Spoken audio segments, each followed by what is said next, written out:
আজকে ফুলকপির পাতা বাটা করব। তার জন্য ফুলকপির কচি কচি পাতাগুলোকে নিয়ে ভালো করে নুন জলে ধুয়ে নিয়েছি।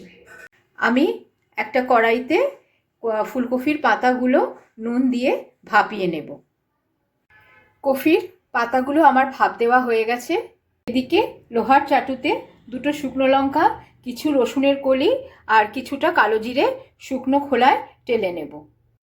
এবার এগুলোকে সব একটা মিক্সিং জারে ভালো করে পেস্ট করে নেব।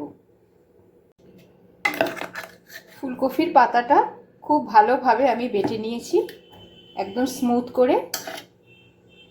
একটা প্যানে সর্ষের তেল দিয়ে তার মধ্যে সর্ষে ফোড়ন দিয়ে এই মিশ্রণটা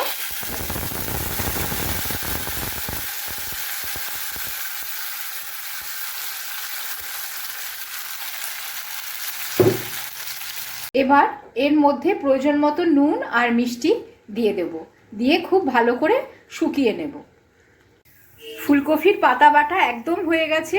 দেখুন এটা প্যানের গা ছেড়ে দিয়েছে, একদম শুকিয়ে গেছে। এবার আমি একটা বাটিতে নামিয়ে নেব। পাতা বাটাটা আমার হয়ে গেছে, আমি একটা বাটিতে নামিয়ে নিয়েছি। এবার আমি ওপর দিয়ে কাঁচা সর্ষের তেল দিয়ে গরম ভাতে পরিবেশন করব। দারুণ ভালো লাগবে। সবাই এই শীতকালে একবার ফুলকপির পাতা বাটা ট্রাই করে দেখতে পারেন।